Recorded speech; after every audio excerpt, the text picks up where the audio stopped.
Retina, información y actualidad sobre la retina en español. Programa elaborado por la Asociación Retina Murcia. Presenta David Sánchez. Hola y bienvenido a una nueva entrega de Canal Retina. Gracias por seguirnos, estar ahí al otro lado y hacerlo tanto en formato audio o en formato vídeo.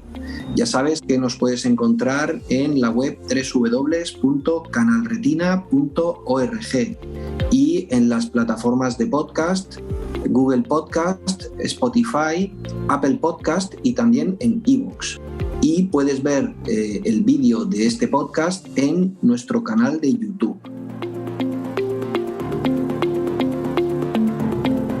Como siempre, si quieres proponernos contenidos, si quieres dejarnos alguna propuesta sobre algún tema que te interese que abordemos, lo puedes hacer enviándonos un correo a info@canalretina.org. Y ya, y sin más preámbulos, comenzamos. En el episodio de hoy tenemos con nosotros a Usoa Eusebio. Ella tiene 29 años y vive en Logroño, en el norte de España, aunque es natural de San Sebastián. Hola, Usoa. Hola. Muy buenas, ¿cómo estás? Bien, aquí estamos. Muy bien, estupendo. Bueno, Usoa, yo he hecho una presentación muy breve de ti, pero lo que sí que me gustaría que para los oyentes y los telespectadores de Canal Retina nos contaras es qué patología es la que tú sufres y cómo fue tu diagnóstico. Vale, bueno, yo tengo amaurosis congénita de Leber, pero hasta marzo del año pasado estaba diagnosticada con retinosis pigmentaria con síndrome de Usher. Uh-huh. Entonces ha sido un proceso muy largo que os voy a contar así un poquito por encima para que sepáis. Yo cuando nací, al parecer pues no había ninguna anomalía en mí, todo se desarrollaba bien. Y cuando entré en la guardería, eso de los 2 años y medio, sí que es verdad que la profesora de la guardería notaba cosas en mí que no notaban los demás niños. Por ejemplo, nos poníamos a jugar en corro y yo siempre tenía que estar sentada al lado de la ventana que más luz tuviera. Era como una manía que yo tenía, que para la profesora era una manía, pero bueno, mi profesora se quedó un poco con la cosa de por qué. Luego, cuando teníamos que echar la siesta, yo siempre tenía que dormir en la cama que estaba más cerca de la puerta porque la puerta se quedaba abierta y era donde más luz había. Por ejemplo, cuando pasábamos de clase al pasillo, estaba más oscuro y yo, si había un compañero delante o lo que fuera, sin quererlo, pues me lo comía, por así decirlo, y nos tropezábamos los dos. Entonces la profesora, cuando empezó a ver que había varias cosas así un poco que le chocaban, habló con mis padres simplemente pues para comentarles si había algo que no les había contado o lo que fuera. Y mis padres sí que es verdad que también le comentaron que ellos también habían notado algo, pero claro, como eran padres primerizos, pues lo dejaron así un poco estar en el sentido de que empezaron a comentarlo en su entorno y todo el mundo dijo que no se preocuparan, que con el tiempo pues todo se desarrollaría con normalidad, vamos a decir. No me gusta utilizar esa palabra, pero para que se entienda. Y ya cuando mis padres ya les empezaron a llegar como más gente de fuera, por ejemplo, cuando íbamos en el parque, pues madres, cosas así, que ya dices, pues ya no es cosa mía ni de la profesora, ya es gente externa que no tiene nada que ver conmigo que me dice algo. Entonces mis padres decidieron llevarme al pediatra con casi un poquito antes de los 3 años y el pediatra me hizo una revisión así un poco general y les dijo que yo estaba perfecta y que lo mío era por llamar la atención. Pero mis padres no se quedaron muy a gusto con el diagnóstico y entonces contactaron con el oftalmólogo de la familia, ya que en mi familia, ha habido gente con cataratas y demás, y pues teníamos un oftalmólogo privado, por así decirlo. Y pues me llevó a ver a ese oftalmólogo. Lo único que ese oftalmólogo no era especializado en pediatría, vamos a decir, en niños. Y sí que veía que había algo en mí, pero no sabía darle un nombre ni decirme exactamente a mis padres lo que era. Entonces mis padres pues empezaron a ver diferentes especialistas por toda España. Nos recorrimos norte, sur, este, oeste de España. Y todos decían lo mismo, que había algo pero que no sabían lo que era. Que estaba claro que había síntomas que llamaban la atención, pero que no sabían ponerle un nombre a lo que me pasaba. Hasta que cumplí los 3 años y medio más o menos que en Barcelona, la clínica Barraquets, allí fue la primera vez que mis padres escucharon hablar de retinosis pigmentaria, que era posible retinosis pigmentaria. Y mis padres, claro, todo eso les sonaba chino y pues le preguntaron, vale, ¿y qué es? Entonces a mis padres, así, de sopetón, les dijeron que era enfermedad degenerativa que conduce a la ceguera. Entonces, claro, mis padres eso así lo recibieron como un fo, porque nunca habían oído hablar nada de esto. Para mis padres la gente era o ve bien o necesita gafas, ¿sabes? Para ellos era ese mundo, ¿sabes? O sea, no había otro mundo. Y claro, mis padres sí quedaban un poco en shock, como, ¿y ahora qué? ¿Ahora qué? Entonces empezamos a investigar, empezaron a investigar un poquito por el País Vasco, que es donde yo vivía, pues las opciones que había, y a raíz de eso pues pasé el Tribunal de Discapacidad, me afiliaron a la ONCE, me afilié a Begisare, pues a diferentes asociaciones y demás. Y ahí ya fui diagnosticada con, por así decirlo, con posible retinosis pigmentaria. Y de ahí a los años los síntomas pues se iban agravando, y sí que es verdad que parecía una retinosis pigmentaria por el tipo de síntomas que era. Además yo ya empezaba a ser más mayor, ya podía hablar más, podía explicar un poco más qué es lo que me pasaba, y a eso de los 6 años empecé a perder audición del oído izquierdo. Entonces, blanco y en botella, una persona con posible retinosis pigmentaria y que empieza a perder audición, pues un síndrome de Usher. A eso de los 12 años, cuando yo, porque mis padres luego ya encontraron un oftalmólogo en San Sebastián, que pues al tener ya un nombre como que te podía hacer un poco más el seguimiento más específico, y hasta los 12 años estuve con él. Lo único que a los 12 años pues él se jubiló, pues porque ya era su época de jubilarse, y llegué a las manos de Cristina Irigoyen, que es mi actual oftalmóloga. Entonces, cuando llegué a donde ella, ya empezó a hablarnos de la importancia de hacernos un estudio genético para saber realmente pues qué es lo que tengo, porque claro, yo estaba diagnosticada como posible. Entonces, claro, para saber realmente lo que tengo y también de dónde viene, un poco ver pues los orígenes de mi enfermedad. Me hacen el primer estudio genético, pasan 3 años y medio, casi 4, y obtengo los resultados con resultado inconcluyente. Entonces, claro, en ese momento dices tú, ¿y por qué inconcluyente? ¿Sabes? Te quedas como, no sé. Entonces se quedó ahí un poco estar la cosa. O sea, como que lo aparcamos un poco porque como todas las ilusiones, todas las esperanzas que tienes de recibir un diagnóstico, como que se desvanecieron en ese momento. Y además también pilló en una época en la que en la adolescencia, por el cambio hormonal pues que sufrimos, pues perdí bastante visión. Entonces, claro, se juntó un poco todo. El estar un poco perdiendo esa visión, más el que no te den un diagnóstico, y la adolescencia. Entonces fue una época bastante complicada personal y pues más con la enfermedad que tenía. Y de ahí volví a repetirme un estudio genético a los 18 años, el cual también tardó 3 años, casi 4 también lo mismo, en traer los resultados, y lo mismo, resultado inconcluyente.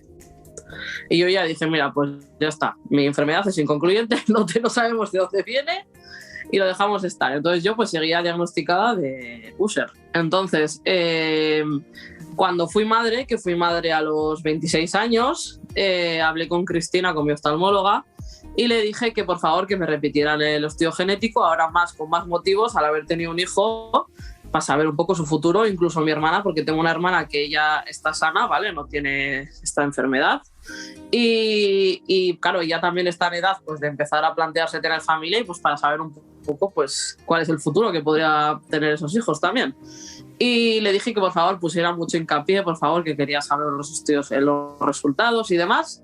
Y estando en pandemia, a eso de principios de abril, recibo una llamada de un número oculto, y yo pues pensando que me iban a vender algo realmente. Y de repente cogí el teléfono y la voz se me hizo familiar, y bueno, hola Usoa, y yo, ¿sí?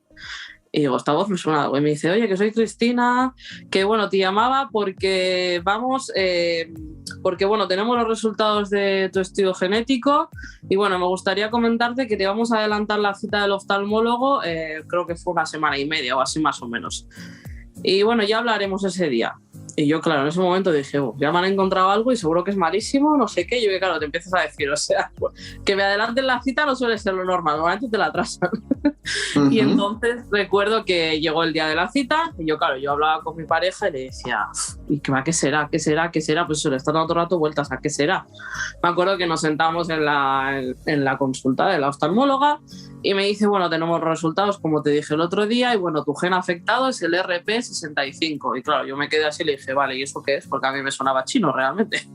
Y me dice, bueno, que sepas que tu enfermedad se llama amaurosis congénita de Leber. Y claro, me sonaba más a chino, yo no tenía ni idea. Yo pensaba que toda mi vida tenía retinosis por retinosis. Y le dije, entonces es que no tengo eso.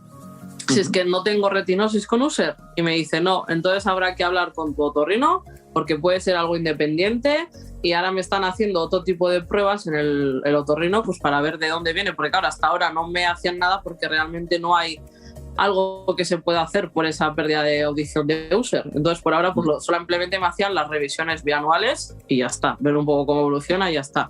Pero ahora claro, teniendo un estudio, un resultado genético, pues hay que plantearse que igual podría mejorar en la audición. Y ahí llegó mi resultado, que he estado 25 años de mi vida pensando que tenía una enfermedad y de repente de la noche a la mañana te dicen que no, que tu enfermedad es otra. Y además el bombazo que me soltó después de decirme que tenía amaurosis congénita de Leber es que por ahora era el único gen que tenía un posible tratamiento.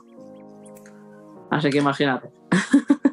Bueno, pues la segunda pregunta que tenía preparada para ti, que era ¿quién te informa de que hay un tratamiento? Pues la acabas de contestar, porque además nos has relatado con muchos detalles y de forma exhaustiva y muy bien pues cuál ha sido tu proceso, que seguramente será similar al de muchos y muchas de las personas que nos estén escuchando y viendo, con la particularidad, pues eso, de un primer diagnóstico que parecía una cosa, que luego pasa a otra, al síndrome de Usher, y que finalmente viene a ser otro, y no solo viene a ser otro, sino que además viene acompañado de la buena noticia de que hay un posible tratamiento para él, ¿no? Exacto. ¿Qué te dice tu familia en ese momento? Pues cuando yo llego a casa, claro, porque yo cuando voy al oftalmólogo voy a San Sebastián a casa de mis padres, y entonces mis padres me estaban esperando allí y llego y claro, mis padres, bueno, ¿qué pasa? Claro, porque mis padres también se esperaban algo malo. Y bueno, les digo, bueno, ahí está, mamá, bueno, son mis padres, y les digo que bueno, me ha dicho Cristina que bueno, pues que tengo este gen afectado, que la enfermedad que tengo es amaurosis congénita de Leber, y mis padres, ¿cómo? Repíteme otra vez, claro, porque mis padres hasta entonces nunca habían oído hablar de esa enfermedad. Claro. Y hasta entonces, y luego les digo, bueno, y hay otra noticia, y mis padres, ¿qué? Y le digo, bueno, que hay un posible tratamiento. Y ya a mi madre le cambió la cara. Mi madre ya puso cara en plan de ¿qué me estás contando? Y mi padre todo lo contrario. Mi padre es de lágrima fácil y bueno, se puso a llorar como una magdalena.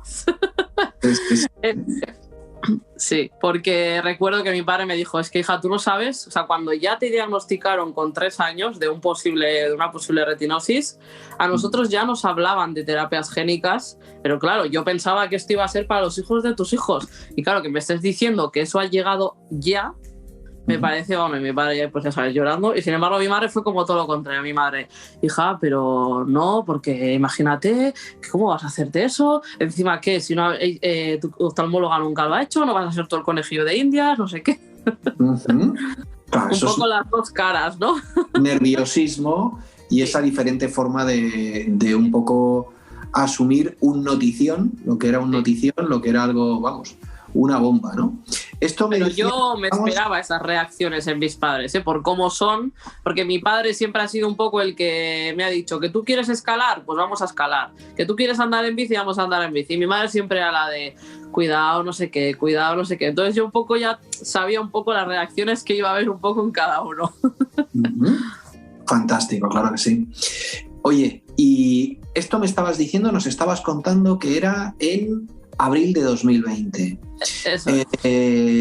Pero tú te intervienes, ¿qué día? No, esto fue en abril 2021. Abril de 2021. Sí. De acuerdo, sí. Vale. ¿Y tú te intervienes qué día? El 20 de julio del 2021. O sea que pasan mayo, junio, 3 meses. Sí. sea, 3 meses en tu vida en los que de tener un diagnóstico de síndrome de Usher, retinosis pigmentaria y déficit auditivo, a otro diagnóstico, amaurosis congénita de Leber, a una confirmación del diagnóstico genético y a que hay un tratamiento. Y además en 3 meses, porque aquí en España el tratamiento fue aprobado por el Sistema Nacional, por la cartera básica del Sistema Nacional de Salud, para poder administrarse a partir del 1 de mayo de 2021. Eso es. Por lo tanto, pruebas y cuéntanos cómo fueron esos días previos a la intervención. Bueno, desde que me dijeron que había un tratamiento hasta que llegó la intervención, claro, hay que pasar por un montón de fases. No es tan fácil de, venga, te tratamos fuera, ¡fum!, ya. No. Primero, claro, hubo que aprobar ese tratamiento, lo que tú has dicho, a partir del 1 de mayo, porque, claro, se sabía que se iba, pero hasta que se dice que sí oficial, pues estamos un poco ahí en el limbo. Luego, claro, yo personalmente me tuvieron que hacer ciertas pruebas para saber si yo cumplía ciertos requisitos para poder someterme a la intervención, porque no todo el mundo opta, vamos a decir, no cumple los requisitos para optar a esa intervención. Después recuerdo que, claro, tuvimos, al tener esas pruebas, por así decirlo, tuve que esperar un tiempo para saber si aceptaban en específico mi caso para poder optar al tratamiento. Y después ya, claro, que nos dieran a San Sebastián, que era mi centro de referencia, pues eso, como un centro de referencia para poder optar a este tratamiento. Entonces era como un poco que se tenían que alinear muchos astros para que llegara ese día, pero por suerte divina, pues se alinearon todos los astros para que yo pudiera, pues, operarme el día 20 de julio. Uh-huh. Y recuerdo esos días anteriores, la verdad que yo estaba muy tranquila. Yo, la verdad, que soy una persona bastante tranquila, tengo que reconocerlo en general, pero no sentí miedo quizás en ningún momento. Sí que obviamente el sentimiento que más estaba en mi presente durante esas semanas era la expectación y el esperar el qué iba a pasar después, ¿no? Esa sensación de decir, quiero saber qué va a pasar después, más que el nervio de me van a operar, no sé qué, de los ojos, va a ser la primera vez. Todo eso, como que esos sentimientos, yo creo que un poco por no estar nerviosa, como que los escondí un poco, y ya te digo que el sentimiento que estaba más a flor de piel era el saber qué iba a pasar después. Claro que sí. Entiendo perfectamente lo que nos contabas ahora mismo. De hecho, bueno, cuando contacté contigo y estuve hablando contigo, si lo recuerdas, para mí este episodio de Canal Retina, al igual que el que hicimos el año pasado con Noa, con otra niña, una niña en Barcelona que también tiene amaurosis congénita de Leber con el RP65, son entrevistas muy especiales, ¿no? Si cabe más todavía la tuya, porque como te comenté el otro día, pues yo tengo también afectado el RP65, ¿no? Y por esas fechas, en abril de 2021 también me hice toda esa batería de pruebas que te hiciste tú, pero en mi caso con un resultado negativo, ¿no? Con el resultado de que yo no podía intervenirme porque ya había demasiadas células muertas en mis ojos, ¿no? En mi retina, ¿no? Por lo tanto, ese proceso lo entiendo pues perfectamente, y lo entiendo con mucha envidia, ¿no? Mucha envidia porque bueno, quiero que nos cuentes ahora y que cuentes a todos los que nos están viendo y los que escuchan el podcast un poco ahora cómo fue la intervención, ¿no? Creo que te intervinieron de cada ojo de forma independiente en días separados, ¿verdad?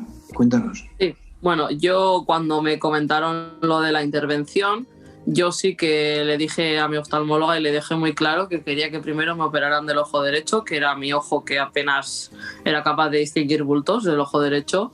Entonces, claro, si algo pasaba mal o si mi cuerpo no aceptaba bien ese tratamiento, ya que nunca había estado en mí, por así decirlo, pues prefería perder prefería perder menos que perder pues mi ojo bueno, vamos a decir, el izquierdo, ¿no? Con el que era capaz pues de desenvolverme y ver. Entonces ella aceptó con total razón, porque realmente no había opción de decir que no, porque pues era todo muy lógico.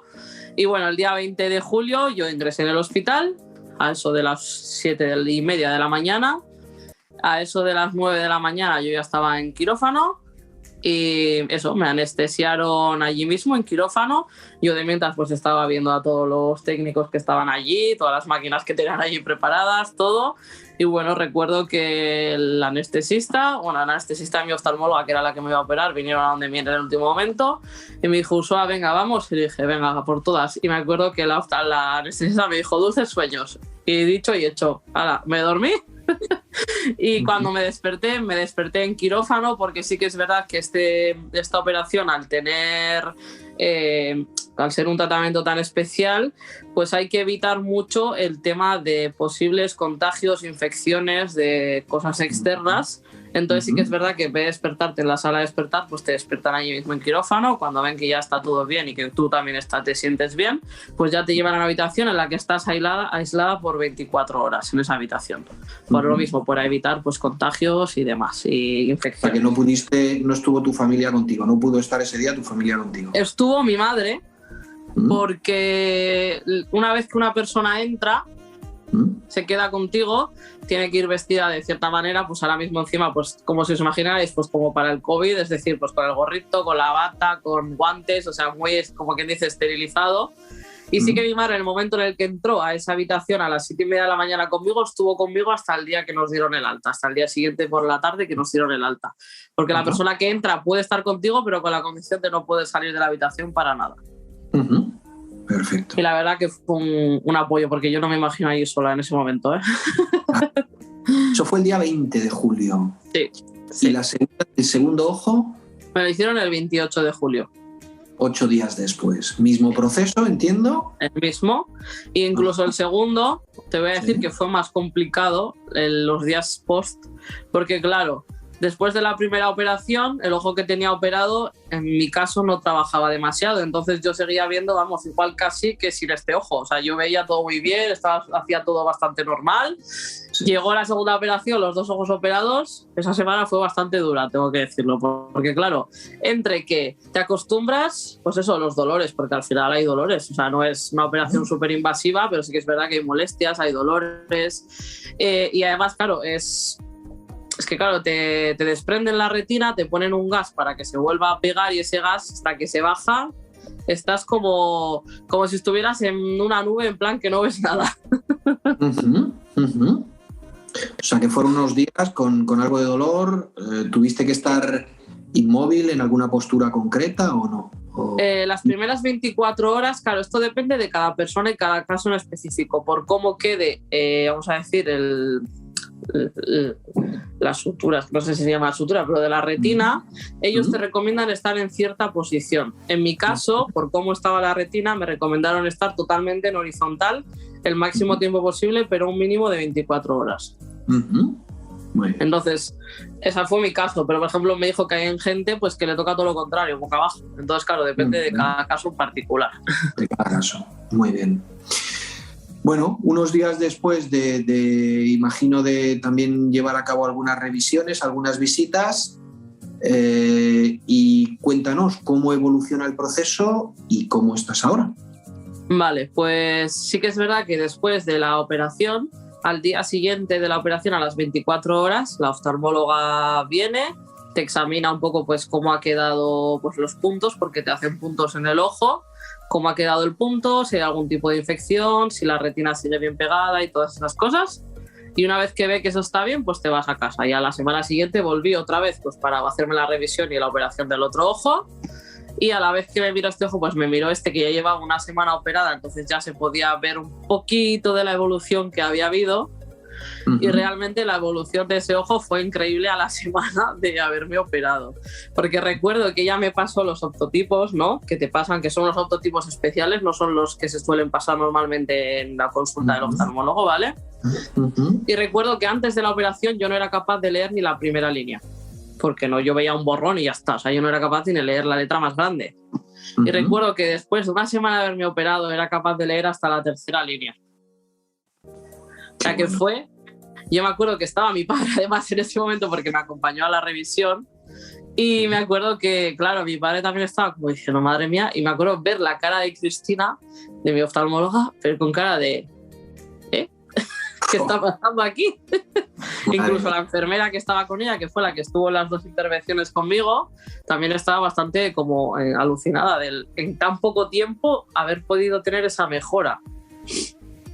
Entonces sí que es verdad que en ese momento fue algo como wow, pero ella me dijo, ten cuidado, no fuerces mucho porque está muy fresco todavía la operación. Entonces nos vemos, ¿cuándo fue que le vi? Al mes de la operación. Volví a donde ella.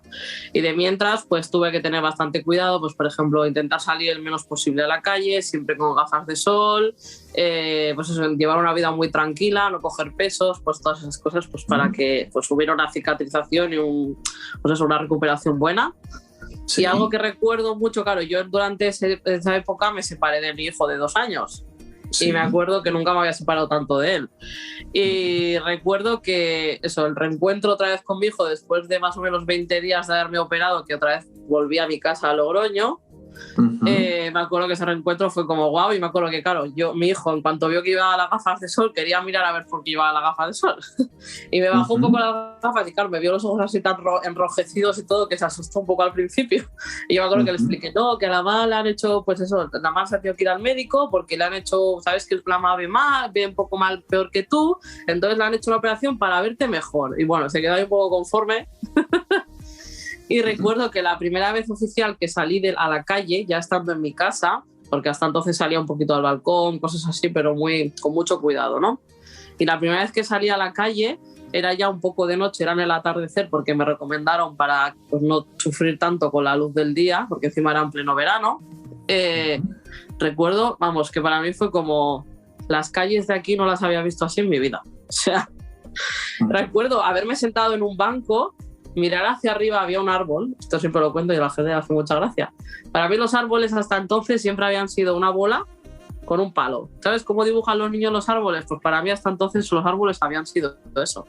Obviamente yo sé cómo es un árbol, pero para mis ojos un árbol era eso. Y recuerdo sentarme en ese banco, mirar a los árboles y decir, joder, los árboles tienen hojas y se mueven. Fue como algo, les parece una tontería, pero algo tan insignificante para todo el mundo que lo ve todos los días a diario, para mí eso fue como, madre mía, ¿sabes? O sea, fue como algo, joder, que soy capaz de ver que se está moviendo con el viento. Qué bueno, qué bueno. Sí. Es impresionante. Sí, la verdad que sí. Y 1000 cosas así. Por ejemplo, yo que sé, la primera vez eso que salí, que ya era un poco más atardecer, yo normalmente por la noche siempre tenía que ir o guiada por alguien o con mi bastón. Y recuerdo que yo me acuerdo que iba, porque los primeros días me daba un poco de cosa, iba agarrada, pero yo le decía, estoy viendo el escalón, estoy viendo que aquí hay una barandilla, estoy viendo que aquí hay no sé qué. Y me acuerdo que mi pareja que estaba conmigo me decía, madre mía. Impresionante, madre mía, me dejas alucinado. Sí. ¿Cómo te ha cambiado la vida de entonces acá? Uf, mucho. A ver, yo siempre he sido una persona súper independiente, súper tirada para adelante, pero es porque yo creo que es mi manera de ser. O sea, nunca he dicho no por tener lo que tengo, o sea, siempre lo he hecho de otras maneras, he buscado la manera, pero sí que es verdad que ahora quizás he ganado un poco más en seguridad al hacer por primera vez las cosas, sobre todo. Yo antes, por ejemplo, parece una tontería, pero para ir al supermercado yo no veía los precios, entonces yo compraba el tuntún y cuando llegaba a caja, pues, a ver, sorpresa. Y me acuerdo que ahora soy capaz de ir al supermercado, leer incluso las etiquetas, no las que son súper pequeñas, pero por ejemplo yo que sé, compras un paquete de queso, ¿no? Que te pone queso no sé qué y abajo te pone en pequeño el tipo de queso que es. Yo eso antes no lo podía leer, sin embargo ahora pues puedo leer perfectamente qué queso es. Los precios, pesar la fruta en las balanzas solas, porque antes yo no veía la pantalla ni los números y ahora pues soy capaz de ir sola precisamente a un supermercado con total autonomía, por así decirlo. Ay, bueno, como te decía, qué envidia me das. La verdad es que me parece fantástico. La evolución de la ciencia es increíble, ¿no? Solo me queda que, bueno, pues que si te apetece, si quieres, que lances un mensaje a aquellas personas que nos están escuchando, a personas que todavía no hay un tratamiento para ellos, pero que bueno, la ciencia está ahora mismo evolucionando y bueno, y que confiamos todos y esperamos que en breve pues haya más USOAs, más tratamientos, más genes diferentes sobre los que poder, pues como por arte de magia, ¿no? Como nos contabas, volver a conceder la vista, ¿no? a las personas. ¿Qué les dirías a esas personas que están esperando? Pues mira, antes de decirte qué le diría a esas personas, sí que es verdad que me gustaría contarte algo que se me ha olvidado contarte, si no te importa. Sí. Y es que hay algo que le cuento a todo el mundo y todo el mundo se queda muy alucinado y dice que cómo es posible, pero luego sí que es verdad que cuando se lo explico lo entienden más o menos. Yo recuerdo que cuando empecé a volver a ver, por así decirlo, tuve que aprender a ver. Parece muy tonto porque parece decir, ¿no ves? Pues ahora ves, qué bien. Sí, qué bien, pero después de llevar 25 años viendo cómo veía, ver como veo ahora, que yo ahora mismo veo como no recuerdo, o sea, yo nunca recuerdo haber visto como estoy viendo ahora, es un proceso complicado. Yo había momentos en los que salía a la calle, veía el escalón y me tropezaba igual, y yo decía, ¿pero por qué? Si lo he visto, ¿por qué me tropiezo? Entonces ese proceso de ver y asimilar ha sido bastante complicado. O por ejemplo, se me cae algo al suelo. A tomar medidas, ¿no? Sí. A saber a qué distancia está algo que estás viendo y que tienes que, ¿no? Sí. Y por ejemplo, yo que sé, se me cae algo, pues automáticamente yo hago el rastreo con las manos o con los pies, porque es lo que llevo haciendo toda mi vida. Pues lo hago, lo sigo, bueno, ahora ya un poquito menos, pero lo seguía haciendo estos 6 meses atrás. Y me acuerdo que alguien que estaba, por ejemplo, mi chico que estaba a mi lado me decía, pero míralo, si lo vas a ver. Y yo cada rato decía, miro abajo, y a la primera lo veía. Y yo decía, es que es verdad, es como que tienes que volver a coger hábitos que hasta ahora, pues claro, tenías otros por necesidad. Y quedas en ese proceso, la gente no lo entiende, pero ha sido complicado. Yo ha habido noches que he llegado a la cama y ponerme a llorar de decir, joder, ¿por qué no he visto el escalón? Joder, ¿por qué me he tropezado con esto? Joder, ¿por qué me he dado con esta puerta? Cosas que veía, pero que yo creo que mi cerebro no interpretaba para decir, cuidado, ¿sabes? O sea, era un poco como ese proceso. Hay que reaprender. Aprender a ver. A ver, ¿no? Parece tonto, pero es que es así. Es así. Pues, y ahora, en cuanto a lo que me decías del mensaje a las otras personas, creo que es algo que, bueno, yo diría que por alguien hay que empezar, o sea, siempre hay un comienzo para todo. Obviamente, todo el mundo le gustaría poder, pues, tener esta situación en la que estoy yo ahora mismo, vamos, yo creo que todo el mundo. Pero sí que es verdad que a todo el mundo que me pregunta le digo, es que por alguien hay que empezar. En este caso, pues, he sido yo, ha sido Usoa. Pues yo no sé por qué arte divina o por qué he sido yo, pero estoy segura de que lo que tú dices, últimamente la ciencia está avanzando muchísimo. La pandemia ha hecho mucho mal, pero para todo el tema de investigación ha hecho muy bien, porque han tenido mucho tiempo como para investigar más, para centrarse mucho en lo que estaban haciendo. Y creo que de aquí a muy pocos años saldrán nuevas terapias para muchísimos genes más. Pero sobre todo quiero decir a la gente la importancia de tener un estudio genético y un resultado genético.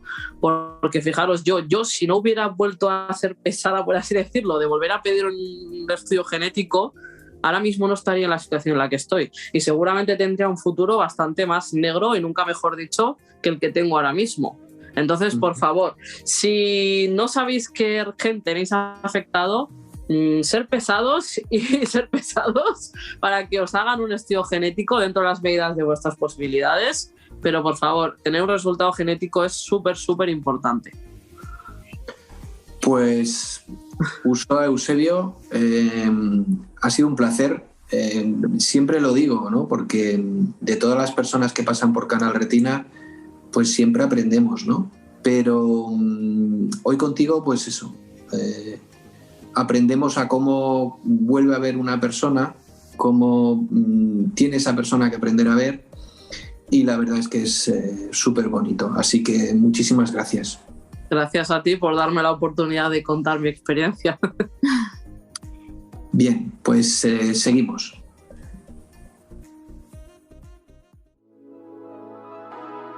Pues hasta aquí llega este episodio de Canal Retina, un episodio creo interesantísimo, muy ilustrativo, en el que una afectada por amaurosis congénita de Leber con el gen RPE65, Usoa Eusebio, adulta con 29 años de edad, pues bueno, ha vuelto a ver gracias a la intervención con la doctora Cristina Irigoyen en San Sebastián, en España.